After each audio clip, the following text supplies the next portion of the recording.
Today's topic on my reseller vlog is going to be Poshmark. We're going to talk all about Poshmark, and I'm going to give you some tips and tricks and just some insights, not just from my personal insights but from other resellers.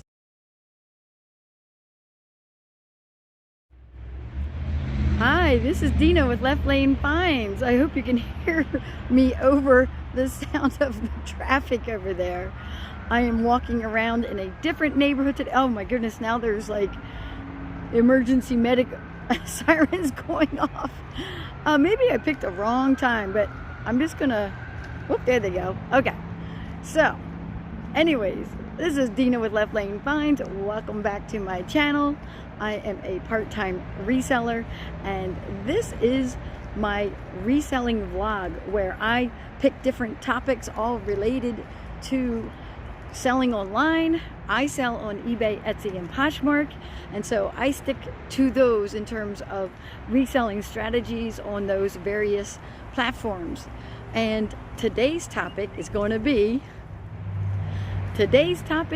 on my reseller vlog is going to be Poshmark. We're going to talk all about Poshmark, and I'm going to give you some tips and tricks and just some insights, not just from my personal insights but from other resellers. I first set up a Poshmark profile a year before I ever sold anything on it. My friend had gotten on Poshmark. She told me about it. She sent me a link to the app. I signed up, and then I didn't use it because I wasn't a reseller. I definitely wasn't a reseller on Poshmark, and so it sat there not doing anything. Then when I decided to become a reseller, I was like, okay, here we go.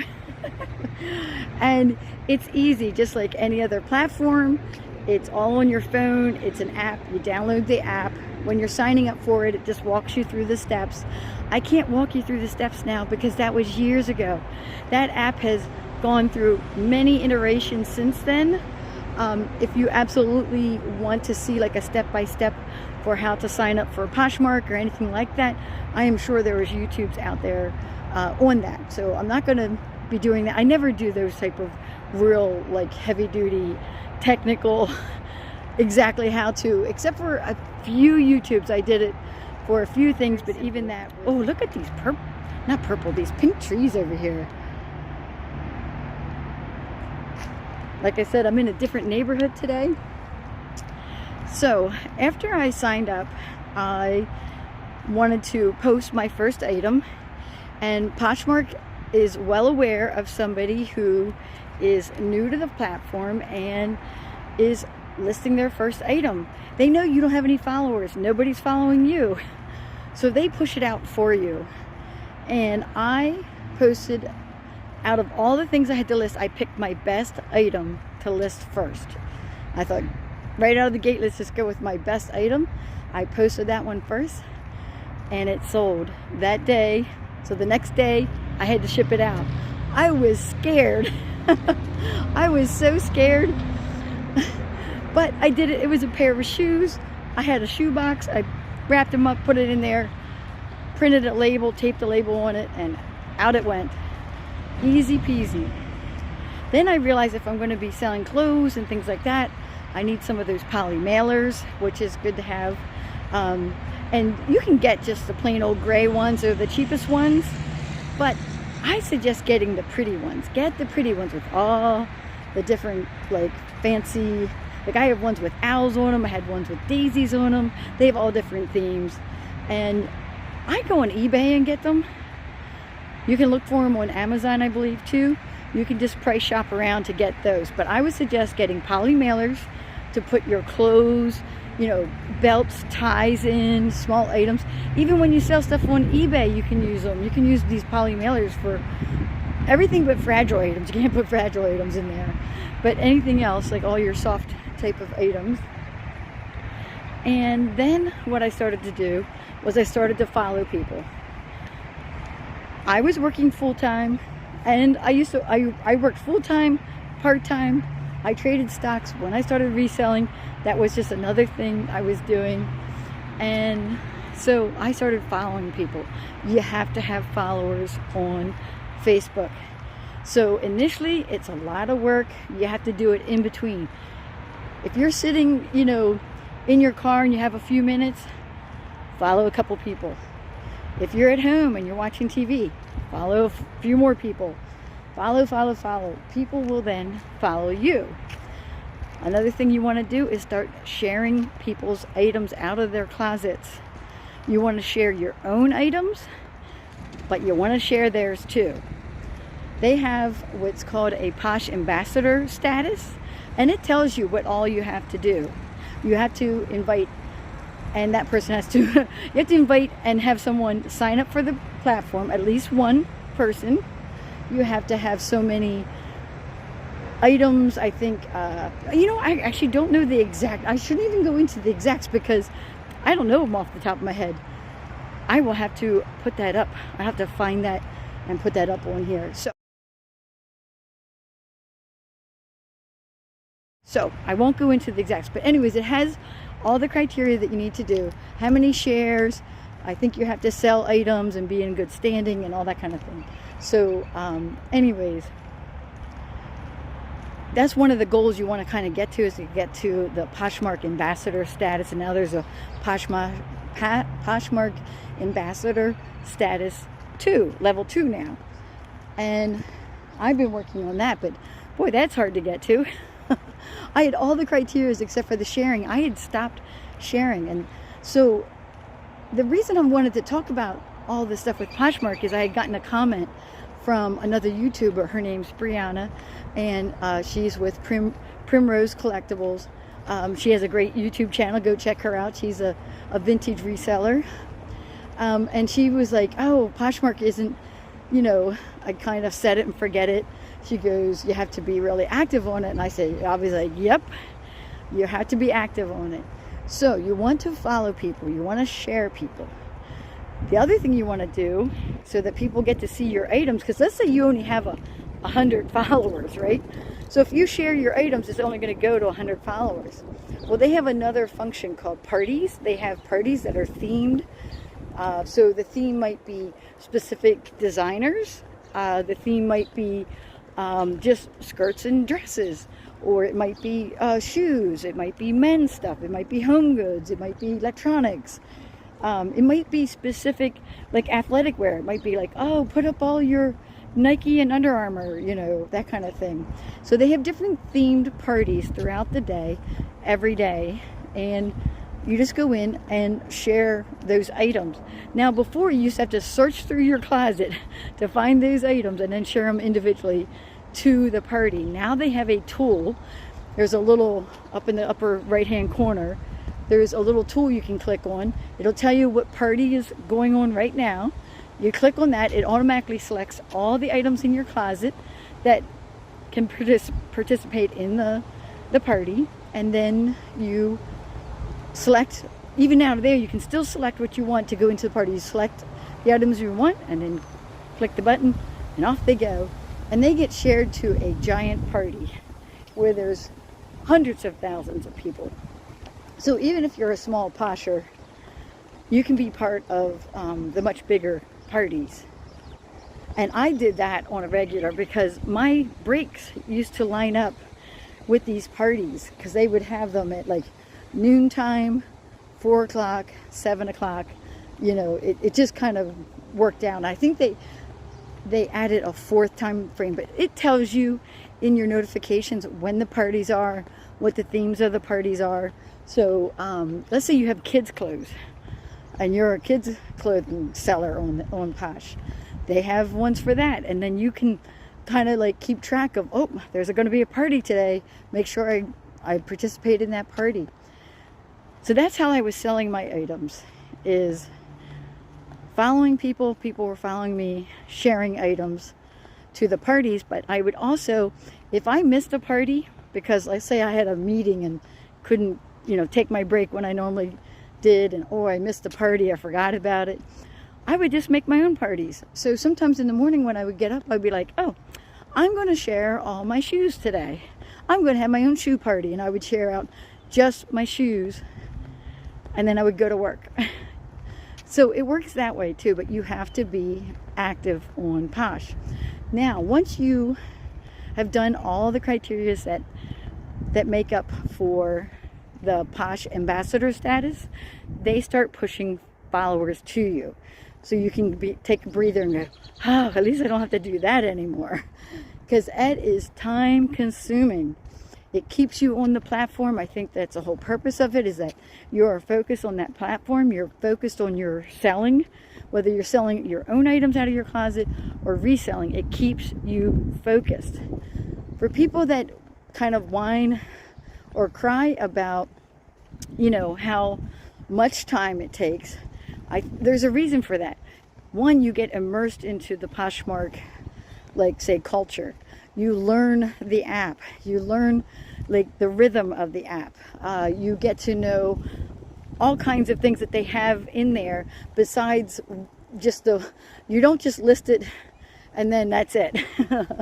Now, once you get to a certain, say, size of closet, or you get it down pat, then you don't have to pay attention to it as much, But in the beginning, you have to carve out time for it.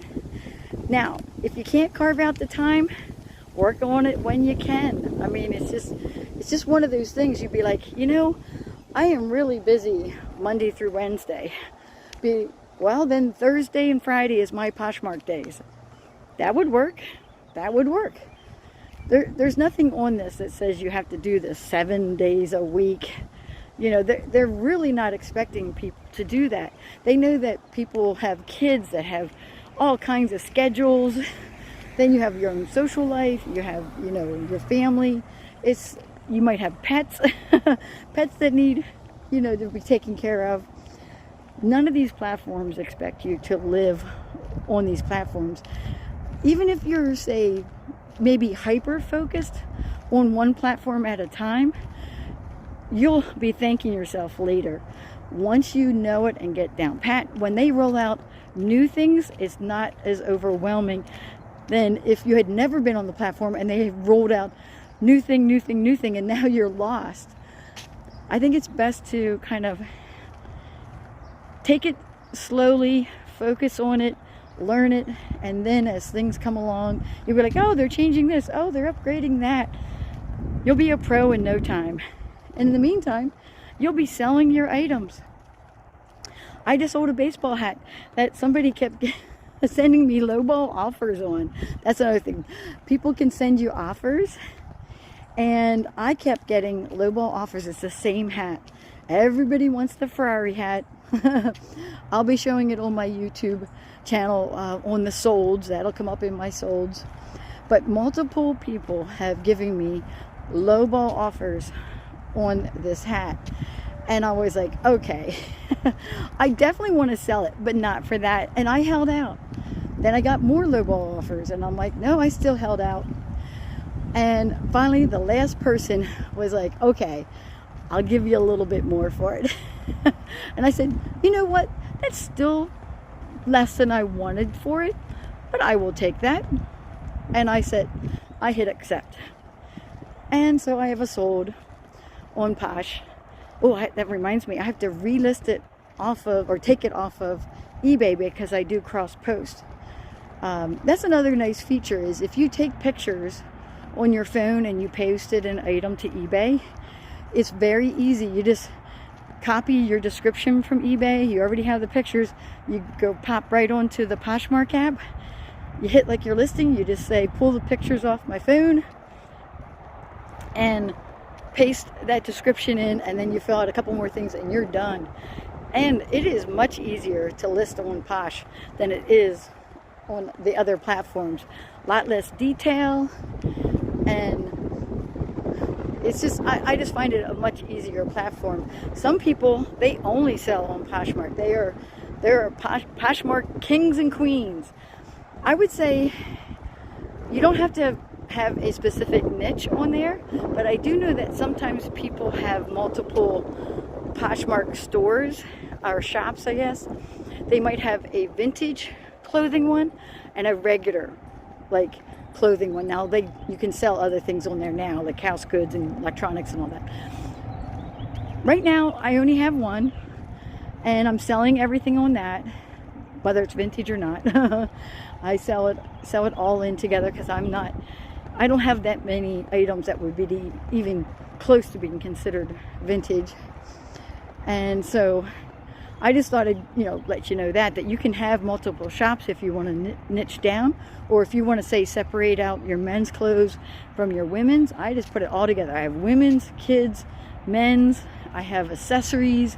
I just got it all in there. Another strategy, because I just want to give you all the information at once. Another strategy that you can do is, let's say you have some items in there that are getting old and you're like, oh, just nobody's buying them. Maybe I have them priced too high. I don't know. You can go and put some sort of notification on that item along with a few other items, and pick a good amount of items to make this work. So I have it as a 2 for $15. So you can pick any 2 items that's marked that 2 for $15, and I put down in the description, which I just copied and pasted across all of these items. I put, pick any 2 items that says 2 for $15 and make me an offer. Pick your 2 items, make the offer for $15, and I will automatically accept it, and you'll get those 2 items. So they can get the 2 items for $15, and then it helps to combine the shipping, so it makes it cheaper. So I did things like jewelry, 2 for $15, some of my pieces of jewelry, some of my other items in the clothing sector that were not selling as fast. Now I know that some the Poshers do, every January they do a 5 for $35, because they literally have thousands of pieces of items, and they want to clear out their closets and get kind of a bigger bang for their buck, and that works too. So if every buyer is buying $35 worth of clothing, and maybe you got that clothing at the bins, even after the Poshmark fees, you're probably still making out pretty well. So it depends on how much you paid for the item, how you want to do that. So there's lots of strategies around that, and I'm sure there's YouTubes about doing that strategy too. So if I'm not giving you enough detail in this video, I have no problem with you guys searching out other YouTubes to find more information about Poshmark strategies. I'm just trying to give you a little bit of information of what I do. So hopefully you guys found this informative and not too loud in the beginning. I'm back to where the highway's really loud again. I'm almost back to the house. I took a whole big loop around this neighborhood. So if you like this content, please like, comment, and subscribe, and I will catch you guys later.